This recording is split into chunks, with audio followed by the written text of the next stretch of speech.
Terus sama, kita tinggal cari koefisiennya, koefisien variasinya. Yaitu tinggal kita bagi standar deviasi sama expected return yang udah kita dapetin dari sini, 11,05%. Jadi 1,7295 dibagi 11,0571%. Dapat koefisien variasi 0,1564 ya teman-teman ya. 0,1564. Terus pertanyaannya apa lagi? Buat rekomendasi saudara atas perhitungan tersebut, apa yang harus dilakukan oleh Tuan Ahmad atas rencana investasi tersebut? Nah, gini teman-teman, ini berkelanjutan sama tadi yang aku bilang nih, sebelum kita ngerjain soal, atau pas kita lagi ngerjain soal, kita anggap kita itu sebagai manajer keuangan yang risk averse, atau meminimalisir resiko, teman-teman. Ya, kita harus maximize profit juga, cuma kita sebagai orang yang konservatif lah intinya ya. Jadi di sini posisikan kita yang nggak mau ambil resiko paling gede. Oleh karena itu, tipsnya gini, kita lihat CV atau koefisien varians ya, atau koefisien variasi ya. Ya kan, coba kita lihat dulu. Ya, koefisien variasi atau koefisien varians itu yang paling kecil. Artinya apa yang paling kecil? Jadi yang paling kecil itu menunjukkan bahwa saham yang punya risk atau resiko itu paling kecil. Jadi semakin kecil koefisien variasinya, itu semakin kecil resikonya, teman-teman. Gitu ya, teman-teman ya. Makanya coba kita lihat nih, dari yang tadi A nih. Kan tadi kita punya 3 alternatif. Saham B, saham E, atau dua-duanya. Coba kita lihat koefisien variasinya. Saham B kita punya 0,16, 168 ya. Keep dulu nih. Saham E kita punya 0,2279. Artinya kita coba dari dua ini dulu nih. Dari dua ini yang lebih beresiko berarti yang E karena lebih besar nilainya. Kita sandingin lagi sama dua-duanya nih. Yang tadi kita udah hitung yang portofolio. 0,1564. Coba kita bandingin sama 3 ini. 0,16, 0,15. Berarti di sini yang lebih resikonya rendah itu adalah yang portofolio, teman-teman. Yang kita proporsiin 60% saham B, 40% di saham E. Itu lebih nggak beresiko dibanding dua pilihan lainnya. Di sini juga kalau teman-teman mau tahu ya, di sini itu biasanya diikuti juga sama ininya ya, teman-teman ya. Standar deviasinya. Jadi kalau koefisien variasi itu biasanya sejalan atau segaris lurus lah sama standar deviasi. Kalau kita lihat nih 1,79, ini kita bandingin sama standar deviasi yang saham E 2,63. Terus kita bandingin lagi sama yang standar deviasi 1,72. Nah, itu paling kecil yang ini kan 1,72. Coba kita 1,79, 1,72. Ini lebih kecil. Berarti resikonya juga lebih rendah. Standar deviasi sama koefisien variasi kurang lebih sejalan gitu, teman-teman. Dan makanya tadi aku bilang kita sebagai orang yang konservatif gitu. Jadi kita lihat yang resiko paling kecil. Jadi kita nggak lihat profitnya nih. Meskipun profitnya yang lebih besar yang saham ya teman-teman ya, 11,5. Ya kan, 11,05, 11,5 sama 10%. Yang paling gede yang ini kan. Tapi ini makanya aku bilang teman-teman, di sini risk and return. Di sini tapi kita lebih memposisikan diri kita sebagai orang yang risk averse, teman-teman. Biasanya ya, aku kalau latihan soal yang materi ini, biasanya di sini dia dikasih tahu juga nih apa rekomendasinya kalau Tuan Ahmad itu seorang yang sebagai seorang yang risk averse atau yang konservatif atau takut sama risiko. Nah, makanya di sini kita share yang ini. Tapi kalau misalkan nggak ada, ya kita berasumsi aja. Kita berasumsi orangnya ini lebih takut resiko gitu, teman-teman. Makanya aku bilang kita sebagai orang risk averse gitu. Yang resikonya paling kecil. Nah, di sini jadi kesimpulannya yang kita saranin Tuan Ahmad dapat memilih investasi portofolio karena memiliki resiko yang lebih kecil. Dilihat dari koefisien variansnya. Makanya di sini dapat memilih investasi yang portofolio.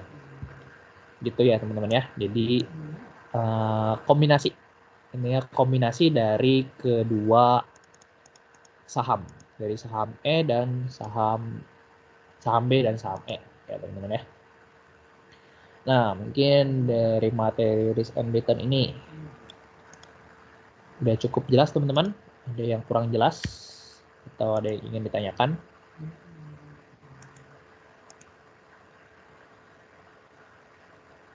Nggak ada lagi ya. Oke. Kalau gitu aku lanjut aja. Berarti untuk materi risk and return-nya teman-teman harusnya udah paham juga karena udah belajar materinya di statistika ya teman-teman ya. Intinya kita perlu cari koefisien varians yang paling kecil. Itu kuncinya ya teman-teman ya. Cari yang CV-nya paling kecil, nilai CV-nya paling kecil. Gitu. Oke, selanjutnya kita masuk ke materi selanjutnya yang cost of interest teman-teman. Cost of interest ini sebenarnya nggak termasuk materi yang cukup mudah teman-teman dan cepat pengerjaannya. Jadi nggak perlu waktu yang lama-lama banget buat ngerjain soal ginian ya teman-teman ya. Cost of interest. Jadi di sini kita disuruh menghitung ada dua pilihan teman-teman. Kalau kita pilih fixed rate atau variable rate gitu teman-teman ya. Kalau gitu aku baca dulu soalnya. PT Singwaras rencananya akan meminjam uang di bank untuk keperluan biaya operasionalnya sehari-hari. Jumlah uang yang dipinjam mencapai sebesar 50.000 teman-teman. Terus jangka waktu pinjamannya selama 180 hari. Nah, di sini ini ya, apa namanya? Aku catat dulu ya, loan-nya sebesar 50.000. Jangka waktunya 180 hari. Oke. Terus jika fixed rate pihak bank menawarkan tingkat bunga yang dikenakan secara fix atau variabel. Nah, ini menjadi keputusan manajer keuangan atau keputusan kita ya, teman-teman ya. Kita mau yang fixed rate atau yang variable rate gitu. Jadi, jika fixed rate nih, maka perusahaan akan dikenakan bunga 2,5% di atas prime rate. Sedangkan jika di variable rate, pihak bank akan mengenakan bunga 1,5% di atas prime rate. Nah, di sini tulis ya. Kalau pakai fixed rate, 2,5% di atas PR, prime rate. Variable, 1,5% di atas prime rate. Nah, di sini dikasih tahu nih, besarnya prime rate saat ini adalah 4,5% per tahun, atau 4,5%. Berdasarkan kesepakatan antara pihak bank dengan perusahaan, dapat ditentukan bahwa tingkat prime rate, yang pertama nih, selama 30 hari yang akan datang, nggak akan mengalami kenaikan. Jadi prime rate ini bisa berubah-ubah ya teman-teman ya. Jadi berarti dari hari pertama sampai hari ke-30 itu prime rate-nya tetap nih sebesar 4,5%. Di sini makanya aku tulis nih. Prime rate 1 sampai 30 hari dari hari pertama sampai hari ke-30 itu 4,5%. Nah, 60 hari berikutnya hingga hari ke-90 berarti hari ke-31 ditambah 60. Berarti sampai hari ke-90 ya. 31 sampai 90 days itu mengalami kenaikan sebesar 1,5%. Tinggal tambahin aja 4,5% ditambah sama 1,5%, dapat 6% teman-teman.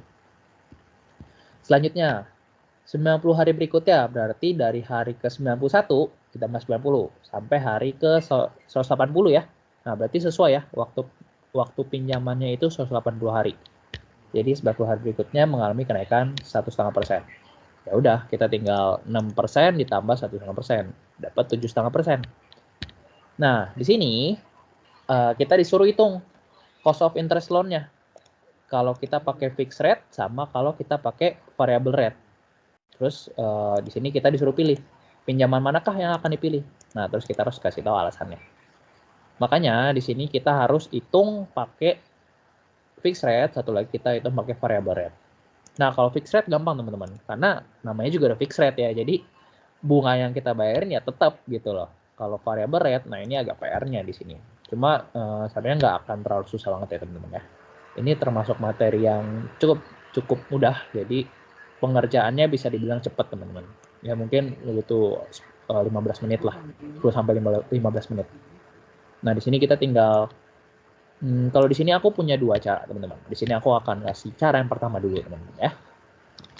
Jadi, kita hitung yang variable rate dulu, teman-teman. Kita hitung pakai yang variable rate dulu. Di sini kita cari rata-rata bunga selama 180 hari itu, selama jangka waktu pinjaman. Gitu. Jadi kita cari dulu nih, berapa sih rata-ratanya? Ini. Jadi kita tinggal nah, ya teman-teman ya.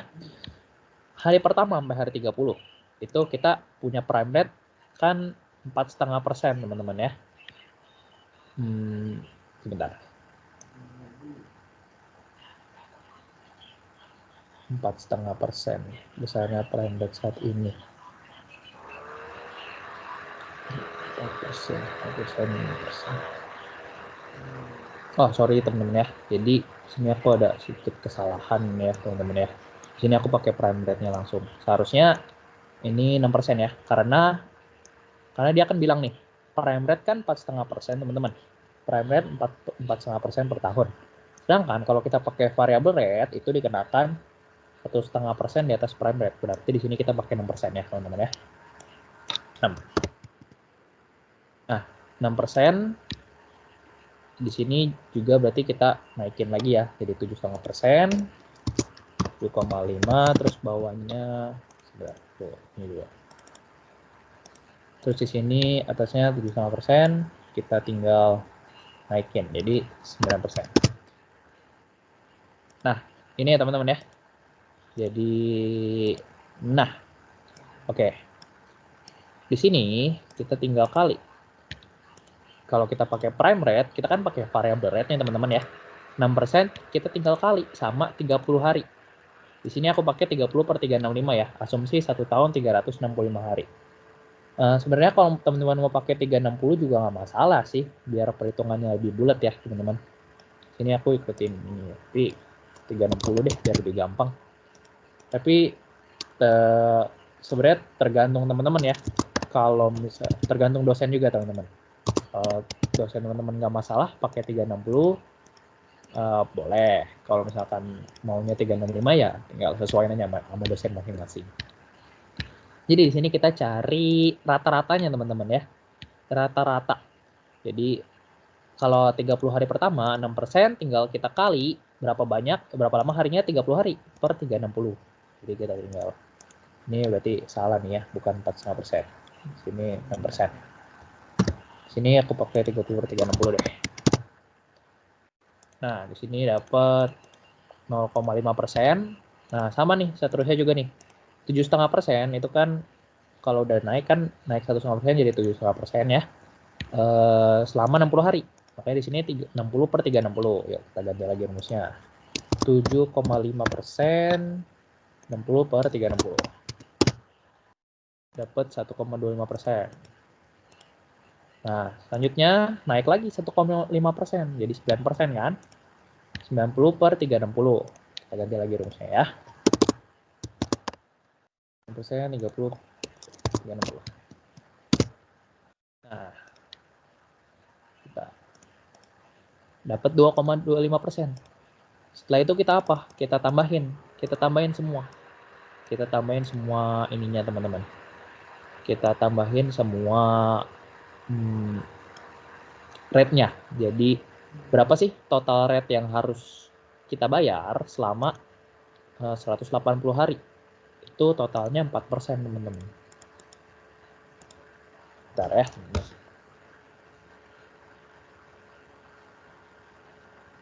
Nah, oke. Sebesar 4% ya teman-teman ya. Dan di sini kita tinggal kaliin nominal pinjamannya nih 50.000 sama 4%. 4% ini kan rata-rata yang udah kita hitung ya teman-teman ya. Yang udah kita hitung. 50%, 50.000 kali 4% dapat 2.000. Berarti ini yang harus kita bayarkan 2.000 teman-teman ya. Kalau pakai variable rate. Nah, kalau kita pakai fixed rate ya udah tinggal kali aja 50.000 dikali berapa nih? Kan prime rate itu saat ini kan 4,5% per tahun ya. Kita tinggal tambahin 2,5 aja. 4, 5, 6, 7%. Bukan 9 tapi 7% ya teman-teman ya. 7%. Benar nggak? 4,5, 5, ya 7%. Jadi tinggal dikali 180 hari. Karena kita kan pinjam selama 180 hari. Karena rate-nya nggak berubah, fix. Ini per 360 aja, biar gampang. Itu kita tinggal kali rumusnya. 180 per 360. Oke.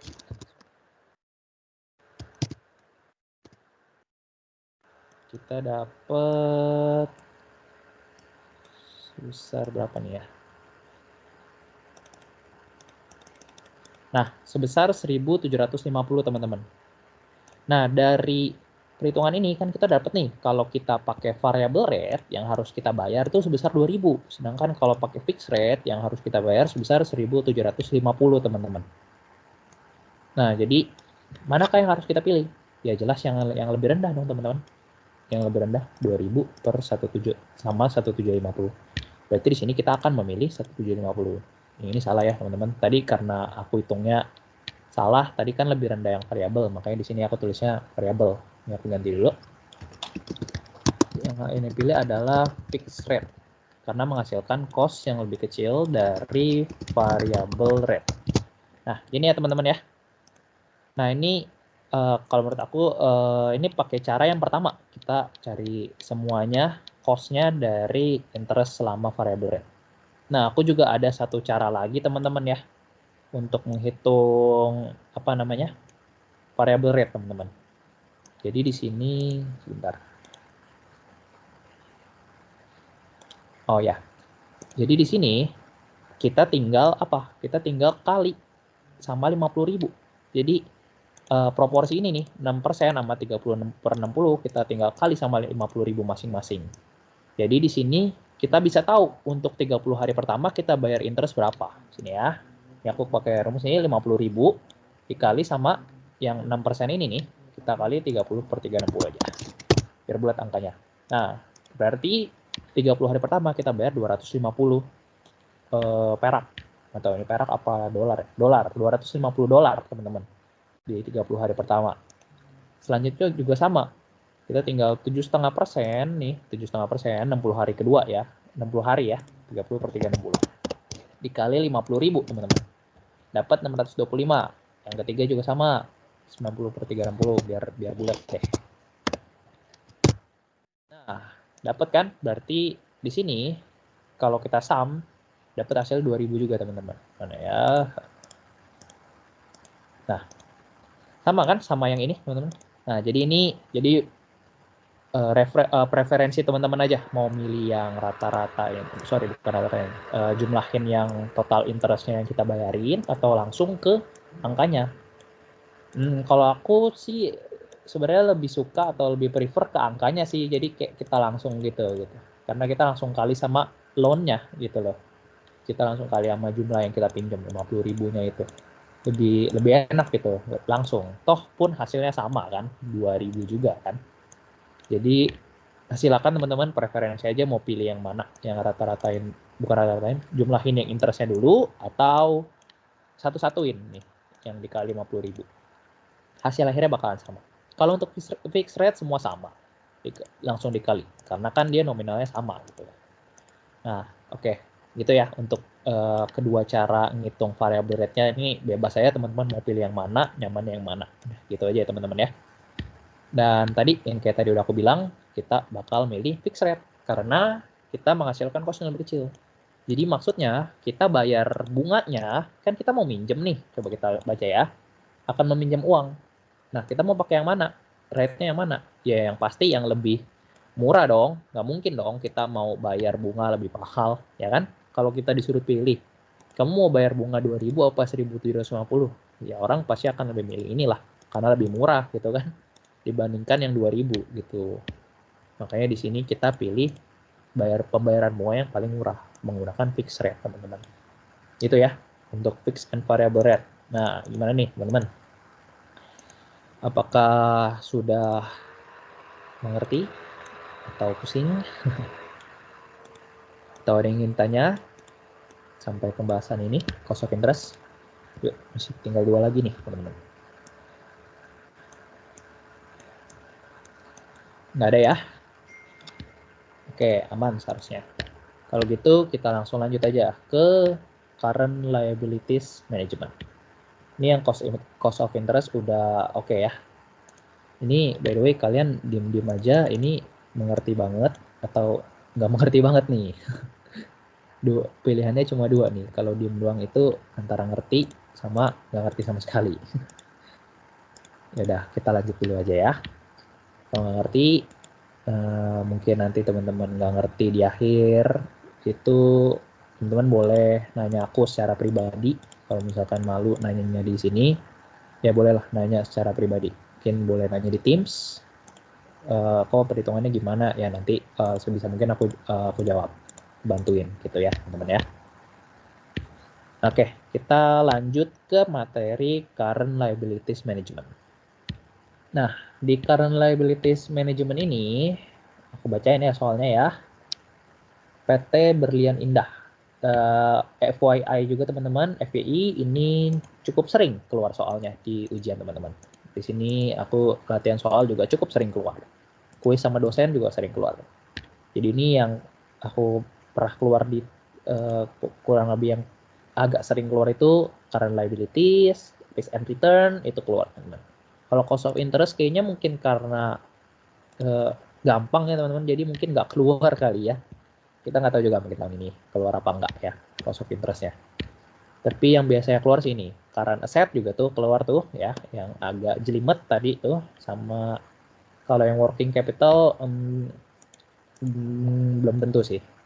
Tapi yang biasanya keluar tuh current liabilities, risk and return, current asset gitu ya. Oke, kita lanjut aja ke soalnya.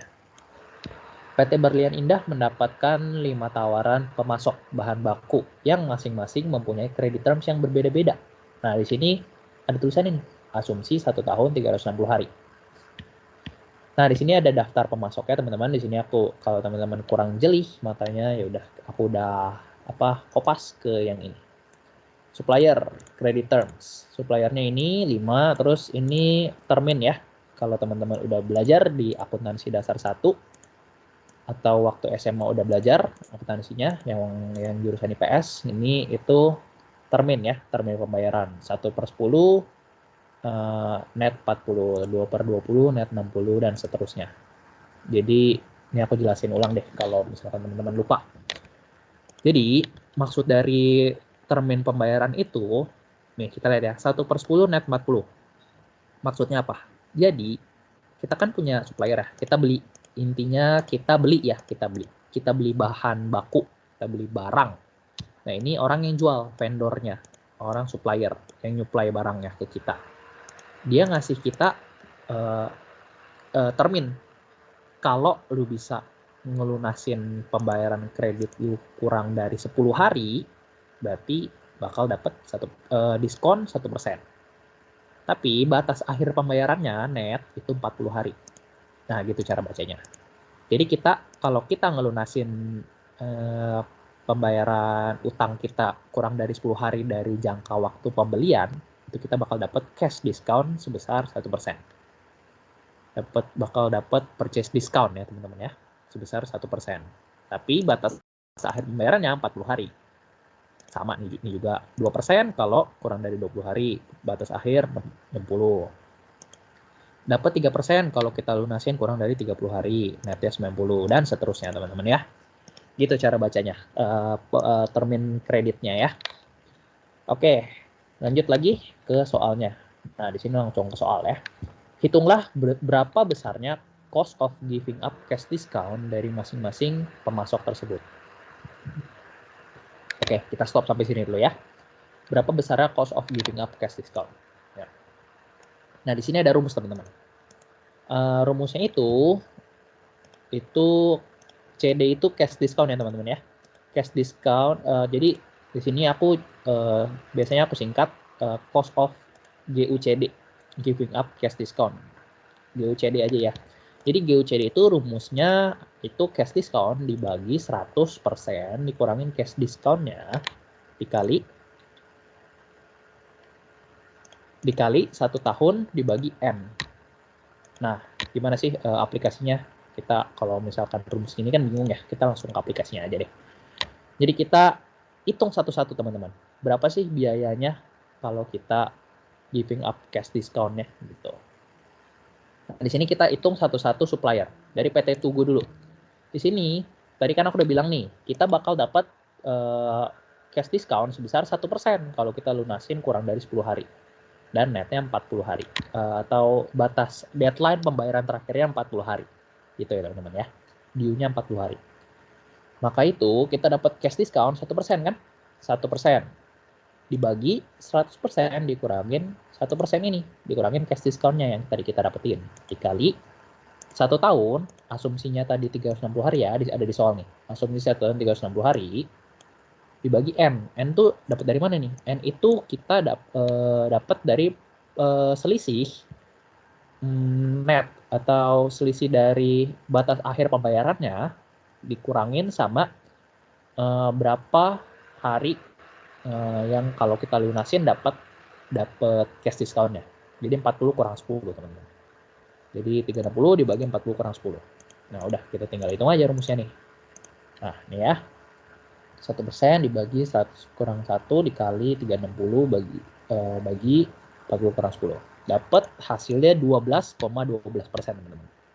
Oh, mungkin kalau teman-teman mau yang 4 angka belakang koma kasih deh. Nah, semua deh kasih 4 angka belakang koma. Nggak bisa ya. Satu aja. Nggak usah deh, karena nggak ada ininya, komanya. Nah, ini ya teman-teman ya. Sama, kita pakai supplier yang lain juga. Kita tinggal ikutin credit terms-nya. Jadi 2% yang kita dapat ini, kita dapat 2%. Kalau lunasin kurang dari 20 hari, 100 kurang 2% dikali 360 bagi 60, di akhirnya dikurangin 20. Dapat 18,3673. Selanjutnya sama, PT Bakti 3%. 100 kurang 3, 360, 90 dikurangin 30. Sama seterusnya ya, teman-teman ya. Ini teman-teman tinggal ikutin rumus saja. Jadi nggak usah aku jelasin semuanya. Jadi udah tahu. Ya. Nah, kalau udah, kita dapat nih persentasenya. Persentase dari cash discount-nya. Giving up cash discount-nya. Kan dia tadi nanya nih, besarnya cost of giving up cash discount dari masing-masing pemasok. Nah ini besarnya nih. Nah, berarti pertanyaan A sudah terjawab ya teman-teman ya. Selanjutnya ke pertanyaan yang B. Jika ada tawaran pinjaman dari Bank ABC nih teman-teman. Dari Bank ABC dengan tingkat bunga 15%. Menurut Anda, pemasok manakah yang akan dimanfaatkan perusahaan untuk mengambil cash discount? Jelaskan jawaban Anda. Jadi gini teman-teman. Kita dapat tawaran pinjaman dari bank.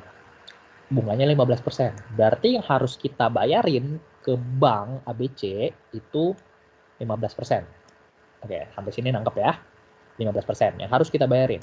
Sedangkan angka yang tadi kita hitung ini, GUCD ini, artinya berapa persen yang kita dapetin cash discount-nya. Gitu teman-teman. Jadi berapa persen yang akan kita dapetin diskonnya. Jadi kalau mau tahu pemasok mana aja yang harus kita terima, gampang rumusnya. Nah, kita tinggal lihat aja. Kalau GUCD-nya lebih besar dari interest, kita ambil cash discount-nya. Sebaliknya, kalau GUCD-nya lebih kecil dari interest-nya, kita nggak ambil cash discount-nya. Gitu, teman-teman. Logikanya, ini yang akan kita dapetin nih, dari cash discount-nya nih. Angka-angka ini akan kita dapetin. Ya, teman-teman ya. 12%, 18, 18, 50, 47.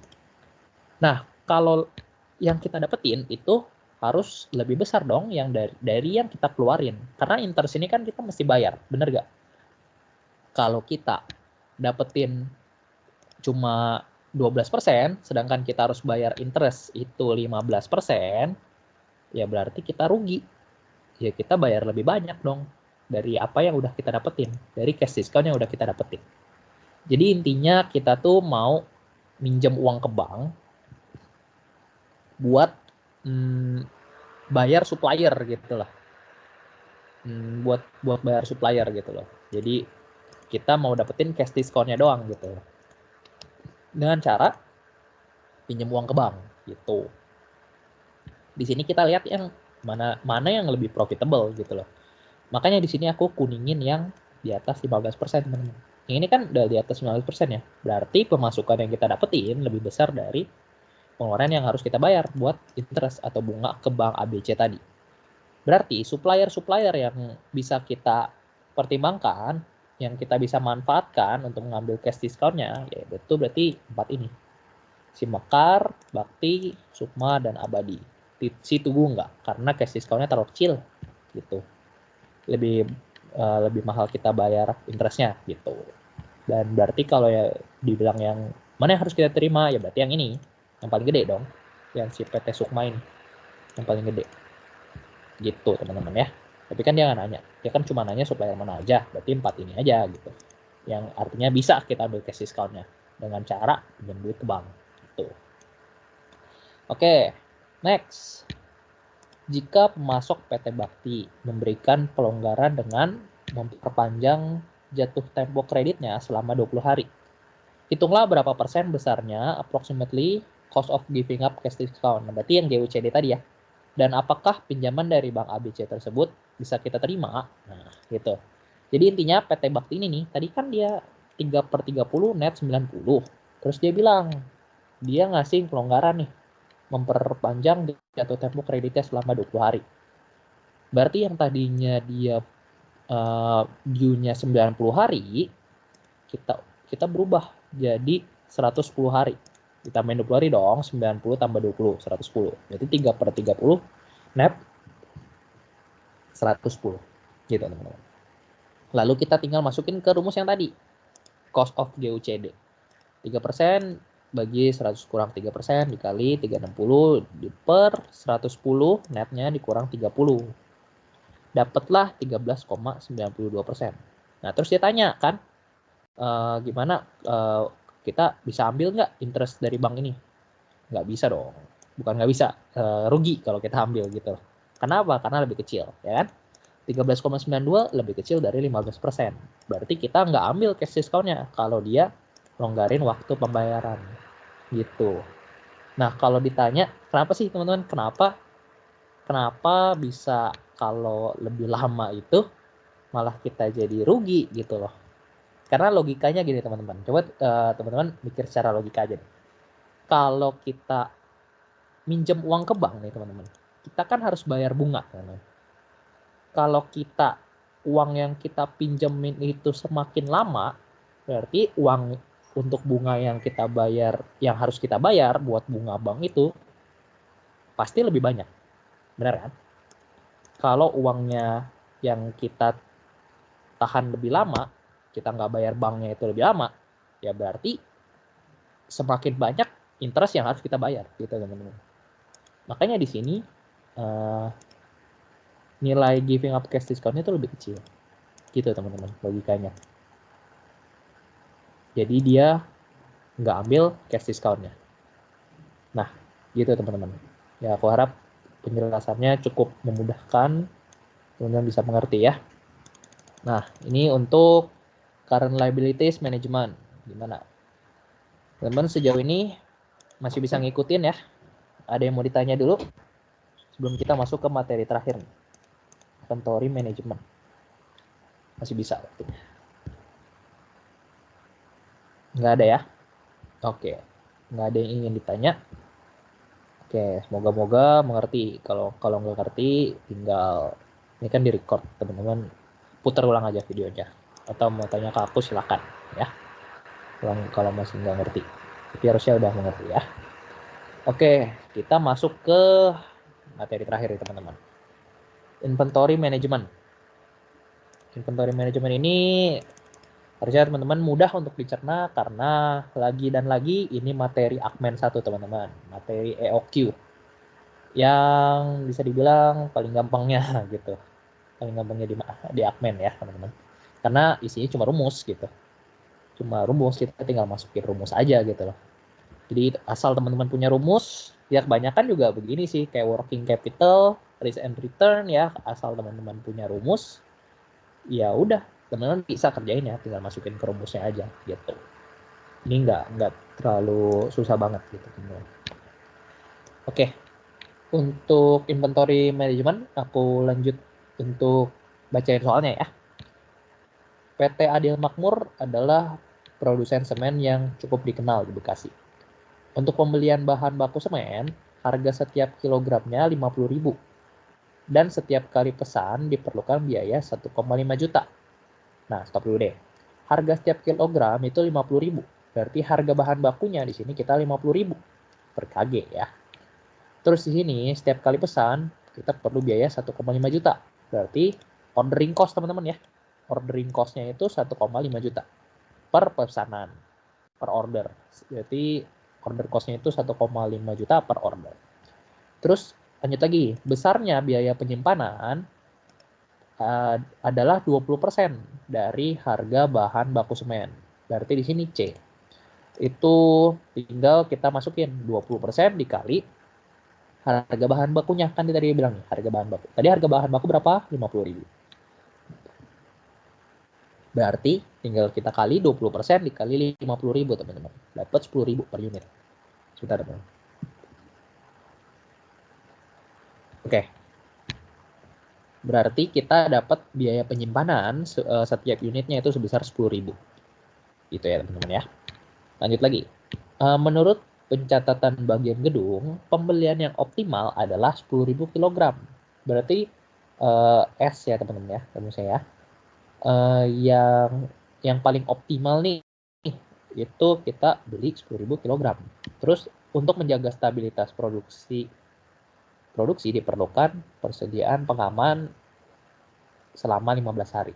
Berarti safety stock di sini SS itu sebesar 15 hari. Terus serta lamanya pesanan bahan baku sampai di gedung rata-rata 10 hari. Lead time-nya 10 hari ya, berarti intinya pengirimannya selama 10 hari. Nah, terus kita asumsi juga 1 tahun sama dengan 360 hari. Oke, ini udah aku pindahin semua ya. Semua yang diketahuinya ya. Diketahuinya udah semua di sini, berarti kita langsung ke pengerjaannya. Cepat, harusnya nggak lama. Mana soalnya ya, teman-teman ya? Oh ya, ini dia. Berapa kalikah pemesanan sebaiknya dilakukan oleh perusahaan dalam 1 tahun? Berarti di sini bicara tentang EOQ, teman-teman. Kita cari EOQ-nya dulu. Berapa sih yang harus kita pesannya itu ya? Kuantitinya atau berapa sih jumlah ya, optimal yang harus kita pesan, terus dikali kita bagi sama berapa kali biaya pemesanannya, biaya penyimpanan, Nah, di sini kita tinggal masukin rumusnya EOQ. Nah, ini rumusnya ya. Akar dari 2 dikali S dikali O per C. Kita tinggal masukin dari rumus. Kita 2 dikali pembelian optimal 10.000 dikali 1.500.000 itu dari total dari ordering cost-nya 1,5 juta. Terus kita bagi sama 10.000 itu dari biaya penyimpanannya. Terus kita akar dapatlah 1.732,050808 kg. Berarti kurang lebih 1.732 kg lah ya, 1.000 kg lebih gitu. Nah, di sini kan dia nanya berapa kali pemesanan yang optimal dalam waktu 1 tahun. Nah, terus tadi dia bilang kan pembelian yang optimalnya itu 10.000 kg gitu loh. Jadi kita beli dalam waktu 1 tahun itu kita beli 10.000 kg. Nah, sedangkan sekali pesan, kalau EOQ itu kan sekali pesan berapa sih yang paling optimal lah ya, bukan yang paling hemat, tapi yang paling maksimal semuanya gitu loh ya. Itu berapa? 1.732. Berarti kalau bisa kita simpulin itu tinggal 10.000 nih total yang kita harus pesan dalam waktu 1 tahun dibagi setiap pemesanan kita. Jadi setiap 1 kali pesan kita pesannya segini, 1.732, 1.732. Itu sebanyak berapa kali? 5,7. Dan ingat teman-teman, ini selalu dibuletin ke atas ya teman-teman ya. Mau 5,4, 5,3, 5,1 itu tetap dibuletin ke atas. Karena balik lagi, kalau quantity itu selalu dibuletin ke atas. Ya teman-teman ya. Jadi total yang pemesanan optimalnya itu dalam 1 tahun dia pesan 6 kali gitu. Setiap pesanan itu 1.732. 1.700, 1.700, bla bla bla bla bla bla gitu. Sampai 6 kali dalam waktu 1 tahun. Nah, oke. Untuk yang A clear ya, teman-teman ya. Lanjut, yang B. Pada tingkat persediaan bahan baku semen, tinggal berapa kilogram harus dilakukan pemesanan kembali gitu. Jadi intinya gini, dia nanya pada waktu berapa sih kilogramnya, udah tinggal berapa kilogram sih kita harus mulai pesan lagi, karena mengingat di sini ada yang namanya lead time ya, ada yang lama 10 hari gitu loh, terus ada juga safety stock gitu. Nah makanya di sini rumusnya reorder point itu total lead time ditambah safety stock. Nah di sini tapi kita cari rumusnya dulu nih ya. Jadi rumusnya kita tinggal S per 360 per 1 tahun ya, dikali lead time-nya 10 hari. Ditambah safety stock dikali daily usage. Daily usage itu didapat dari 10.000 dibagi 360 juga. Jadi kita intinya dapat berapa setiap hari itu penggunaannya berapa. Gitu. Di sini tinggal 10.000 dibagi 360 dikali 10, lead time-nya udah ada ya. Terus dapat ditambah sama safety stock 15 nih. Dikali sama 10.000 per 360. Dapat 694,44 kg. Nah, berarti waktu persediaannya tinggal segini, kita udah harus mulai mesen lagi gitu. Kita harus udah mesen stok baru lagi gitu teman-teman ya. Dan oke, untuk yang B aman ya. Ini sih yang penting teman-teman bawa rumus aja, jangan sampai lupa rumus gitu. Berapa besarnya total inventory cost atau TIC tanpa memperhitungkan safety stock. Oke, lanjut ya. Jadi TIC itu rumusnya biaya pesanan ditambah biaya simpanan. Tapi di sini kita tanpa memperhitungkan safety stock ya teman-teman ya. Jadi sebenarnya ada rumusnya buat safety stock, cuma di sini enggak ya. Oke. Dan teman-teman kalau masih ingat di Akmen itu ya, biaya pesanan itu harus sama dengan biaya simpan gitu nih. Biaya pesanan sama dengan biaya simpan gitu. Jadi total ordering cost harus sama dengan total carrying cost. TOC harus sama dengan TCC gitu. Kita masukin rumusnya aja.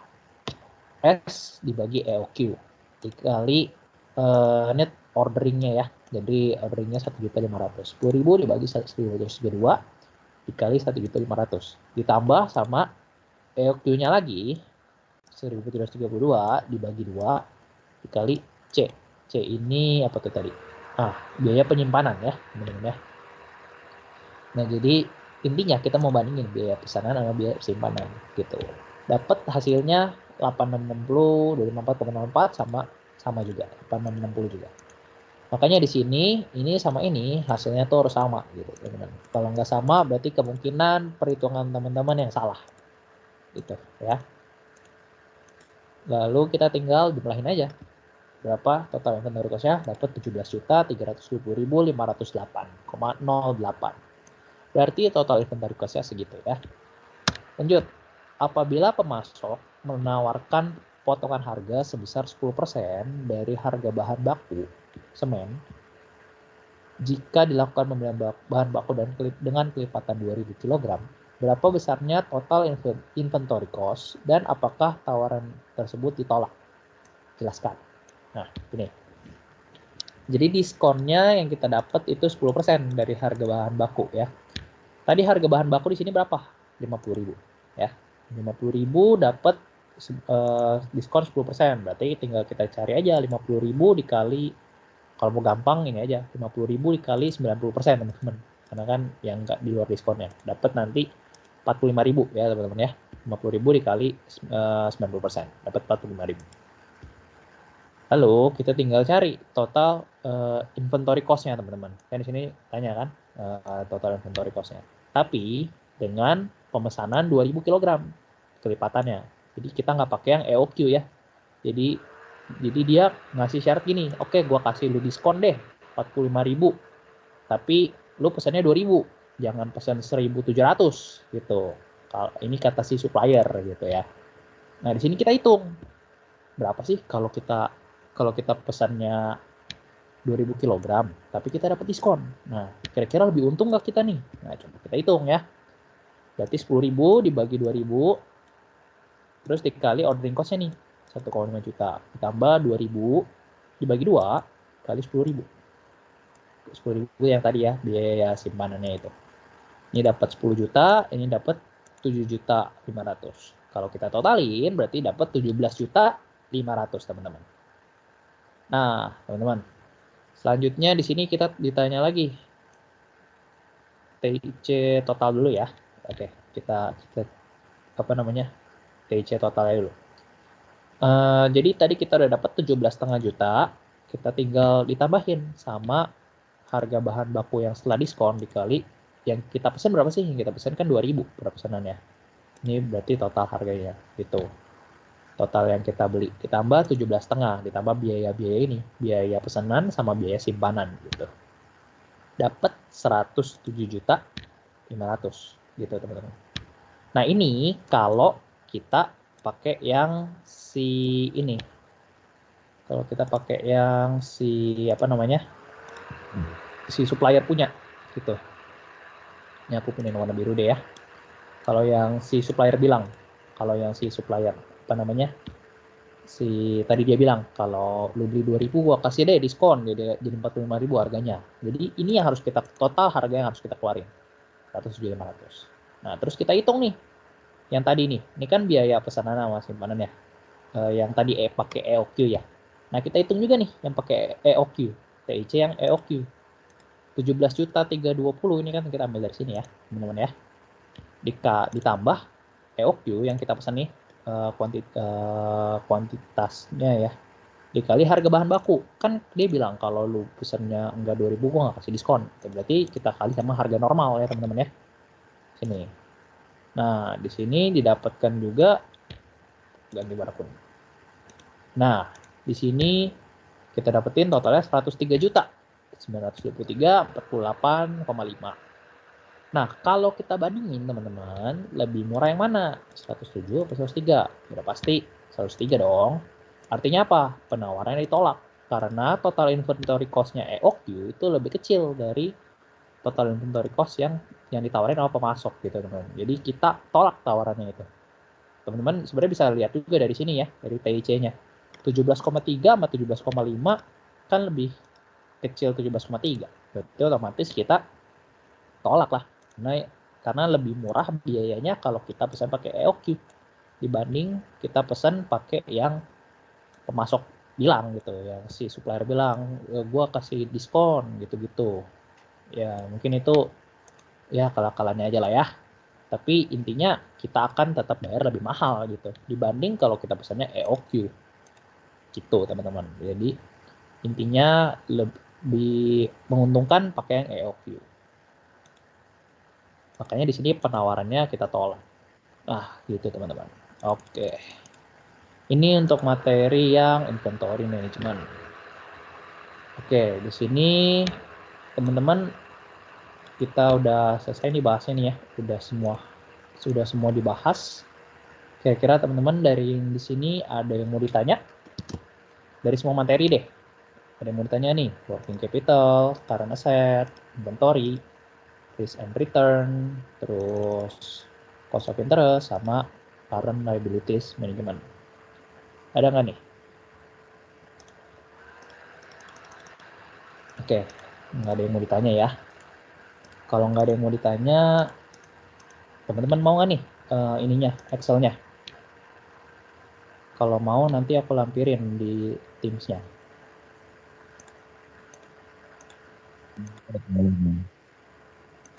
Oh ya. Oke. Oh ya udah oke.